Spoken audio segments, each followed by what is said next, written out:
Political reflections. My piece over the weekend was called China Rising.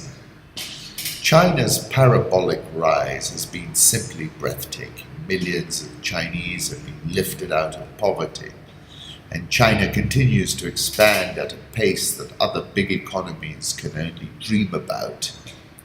Xi Jinping's One Belt, One Road program binds the world to Beijing because all the roads and railways have but one destination, that is China.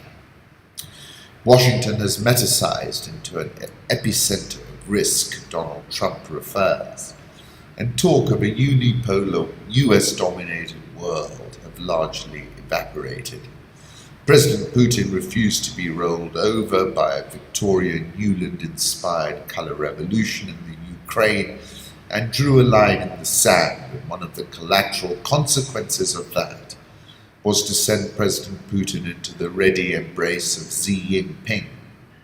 In fact, far from being a unipolar world, we have entered a bipolar or even tripolar world, US, China and Russia.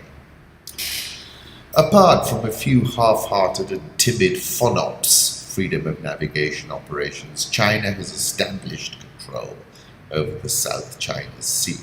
It has created artificial islands and then militarized those artificial islands across the South China Sea. It is a mind-boggling geopolitical advance, any which way you care to cut it. China has advanced its footprint in Pakistan, where it has leased the Gwadar port, giving China and Central Asia access to the Gulf region and the Middle East for 43 years. Sri Lanka, which gorged on Chinese debt, has had to disgorge the Hambantota port to its creditor, and recently we saw China formally open a facility in Djibouti. These moves taken together speak to a material Chinese advance. The pivot to Asia, which was supposed to contain China, is dead in the water, and China has sprung that trap. China is also in Narendra Modi's face in the Doklam Plateau, which sits at the tri-junction region of Bhutan, China and India. It's as if Xi Jinping is goading Narendra Modi, who would be seriously ill-advised to take on the Chinaman in that remote plateau. Apparently both sides are now standing down. The Financial Times carried an article last week which described China's embrace of asymmetric warfare, which spoke of a revolution in military affairs and described a new swarm technology. With their tiny propellers buzzing, the fleet of Chinese aircraft, little larger than model planes, are flung into the air one at a time by huge rubber bands. Soon the sky is full of toy-like drones flying in formations over unidentified mountains in China. Each tiny aircraft, bought online for a few $100s, is loaded with software and sensors capable of communicating with the other drones in the swarm. Developers are working towards a future where thousands could operate in sync, identifying and attacking targets. This goes all the way back to the tactics of Attila the Hun, says Randall Stieb. A light attack force that can defeat more powerful and sophisticated opponents. They come out of nowhere, attack from all sides, and then disappear over and over.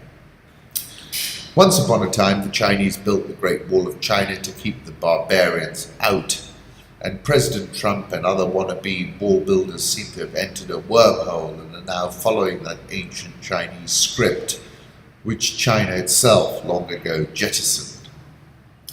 Meanwhile, China has jumped its wall and is advancing with a surety of purpose, which is quite remarkable.